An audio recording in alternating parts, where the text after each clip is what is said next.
Alright, since you guys clicked on this video, I think I should better explain what I mean by the more info part in the thumbnail.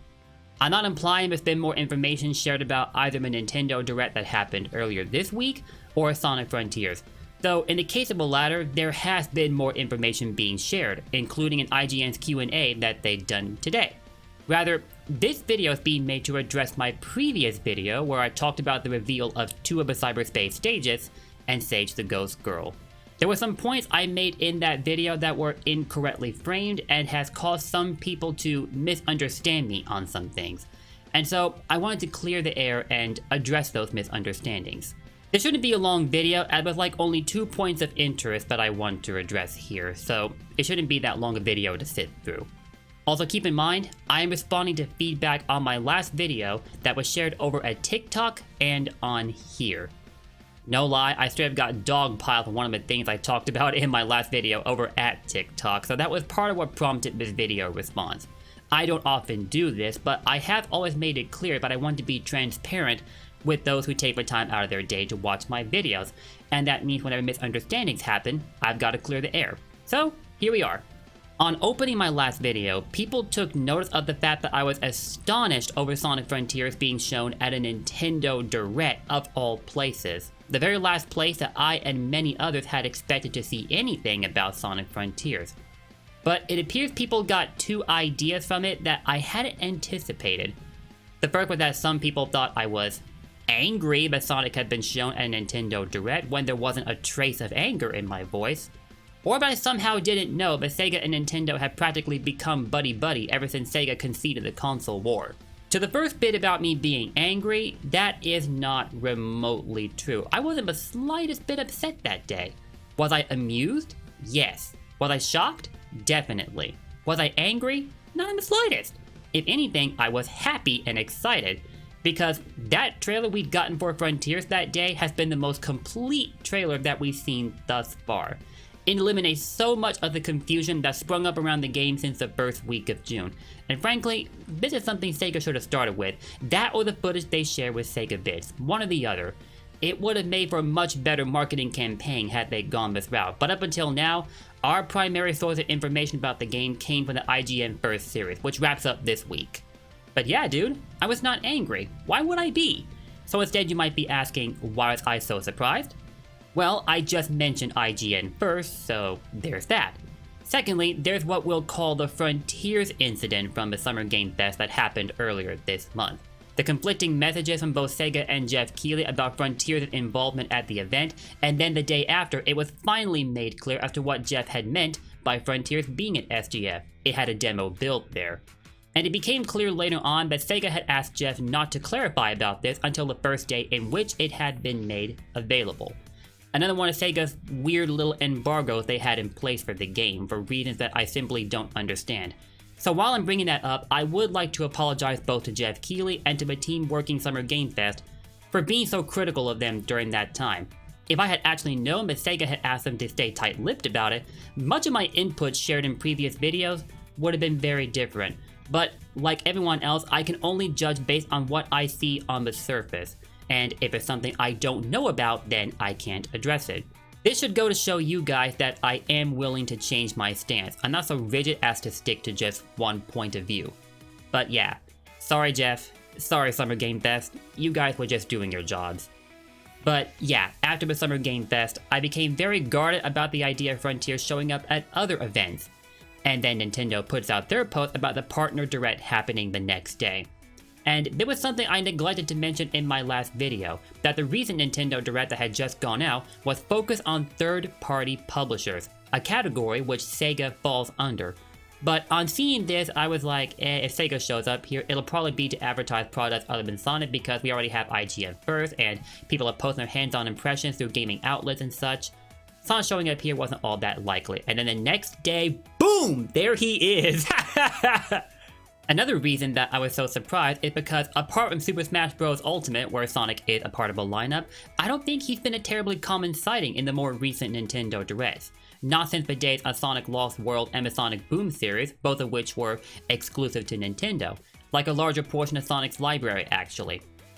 But that was another thing I neglected to consider while making my last video, that Sonic had previously shown up in Nintendo Directs. I don't think it was terribly commonplace for that to happen, but he has shown up in Nintendo Directs before. I should have mentioned this, but I failed to do that. Sorry guys. When I think of Nintendo Directs, I tend to think of Nintendo exclusives, and that's not what Sonic Frontiers is in this case. It's a multi-platform title. So despite the fact that the latest Direct was a partner showcase, it still didn't feel all that likely to me that Frontiers would show up. But don't misunderstand me, I'm more than happy that my expectations were defied, because it led to a much better outcome. Back to my previous video. While people noticed me being shocked that Sonic Frontiers had shown up at a Nintendo Direct, they'd also taken notes of me referencing the 90s console war between both companies, and they somehow took that as me not knowing that that console war had ended decades ago, and that Nintendo and Sega had worked together on countless occasions since then. Let me get it clear, of course I know about this. One does not simply play Sonic Adventure 2 Battle, or Sonic Rush, or Sonic Advance, or the Sonic Storybook games, or Sonic Colors, or Sonic Lost World, and I'm not going to add Sonic Boom to this list because I never played that, and the reason I haven't played it is because I'm repulsed by its very existence. Sorry Sonic Boom fans. But yeah, one does not simply play all of that and somehow not come to the conclusion that Sega and Nintendo had decided to play nice. It's kind of hard not to figure this out even if you are a latecomer to the Sonic series. Remember when I mentioned being dogpiled at TikTok earlier? This is what people mostly got on my case about. So at first I was like, buddy, what the heck could have given you that idea? However, I stopped to consider something else. In comparison to most other Sonic YouTubers, I am still relatively new, and my content is only just gaining any kind of traction recently. So people are not going to be fully informed on my history of Sonic, so of course they won't know that I know that Sega and Nintendo had decided to play nice and release multiple titles since then. It's not their fault for not knowing that I know. Yeah, interesting wordplay going on here. However, I do want to point something out. Some of you may have noticed that I have a number 90 in my username, and you might be wondering what that's about. Well, that's half of my birth year, 1990. In other words, I became a fan of Sonic during the first decade of the franchise's lifespan, back when Sega and Nintendo were butting heads with one another. So, it was so ironic to me to see the two working together after 2001, and it never got less ironic to me over time, so it's one of those things that I can't always help taking notice of. Still, don't misjudge me here. I'm not one of those fools that facilitated the whole Sega versus Nintendo thing that happened back then. It was so weird to me, like if you liked one, you weren't allowed to like the other. It couldn't go both ways. I was never a fan of that mindset, and I still am not a fan of it today. So on reviewing the video, I realized that my opening statements could have been phrased so much better, and people wouldn't have been as confused if I had been more careful.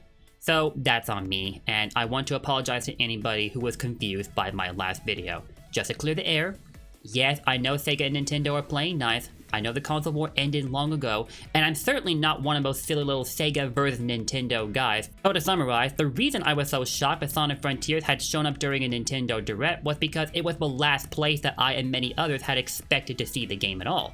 And it was slightly due to the irony I'd already explained a bit ago about how Sega and Nintendo are working together now. So if you became familiar with Sonic after they made their partnership, it probably won't seem as ironic to you. But either way, it wasn't a deal breaker in any way. It's just something I can't help taking notice of every now and then. And it's certainly not something I'm angry about. It's something I'm happy for, actually. Both companies have made many of my favorite games, and it's always nice to see them working together. Hopefully that clears up that part of my video. Now I just need to address something else real quick before we end things off here.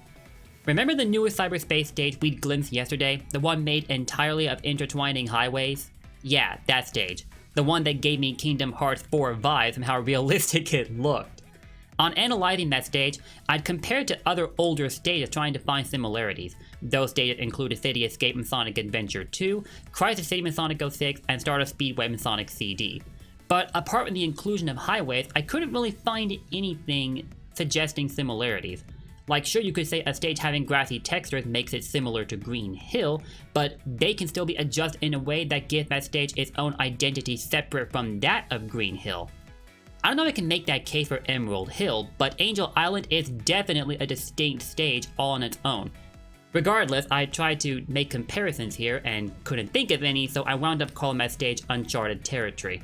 And then the more observant viewers, that would be you guys, came along and pointed out 2 other stages that I had completely failed to consider, one of which I even had footage of in the video itself and completely forgotten about. Like, it was right there in front of my face. How could I not have remembered it? And if you're wondering, the stage I'm referring to is Skyscraper Scamper, aka Empire City from Sonic Unleashed. The newer stage lacks buildings, it's just nothing but highways basically. So I guess that was why I didn't think of it, and the other 3 stages I had in fact name dropped already, I wound up dismissing because they didn't seem similar enough either. There was also the fact that Speed Highway was a likely candidate. And you know, it's very possible because the game does reuse Generation's assets for its cyberspace stages, and Speed Highway is a Generation stage, as is Crisis City. So the fact I had to consider that when analyzing the stage is embarrassing to me. This is what we call a lack of an attention span. My bad, guys. My bad. While some of the Cyberspace Stage list will definitely consist of blatant callbacks to Sonic's history, see Green Hill Zone, which is coming back for the millionth time, Sega may be going a different direction with some of the other stages, and if this other stage is meant to be a reference, they're being awfully discreet about it. So I'm not sure yet if this is an older stage or a newer stage, but with us getting closer and closer to the game's release window, we'll likely have our answers soon. That should about cover everything I wanted to address, so that should do it for this video. If anything, this whole experience has reminded me of a lesson that I need to relearn. Don't rush your content out, because in doing so, you risk sacrificing quality. So to any aspiring YouTuber watching this video, do not be in such a hurry to get your videos out there. Looking back at my last video, I think that was the problem. It was rushed. And as part of rushing it, I wound up leaving out some key bits of information that should have been included, and some of my points were not properly presented, so in making this next video, I wanted to set the record straight, and hopefully I succeeded in doing that. Thank you guys for watching. Hopefully this video clears up any misunderstandings that resulted from my other video, and I'll be seeing you in my next one pretty soon. We've got a lot of things to talk about for both Sonic Frontiers and Sonic Origins, and frankly, this is an exciting time to be a Sonic fan. I'm excited to make more videos, so I'll be seeing y'all with them real soon. If you enjoyed this one, drop those likes and comments and let me know your feedback. They really do help with the growth of this channel. And don't forget to sub and ring that bell to stay up to date on my channel. We are getting pretty close to 2,000 subscribers, and we just passed 175,000 total views across all my videos. Seriously, the rate at which this channel has been growing is insane, and y'all are the MVPs for this. Thank you so much. See y'all 2,000 subs pretty soon, and see you soon for the second part of my stream for Sonic Origins. We still need to finish that game. I'll see you next time. Take care. Don't forget, blue blurs for life. See y'all later.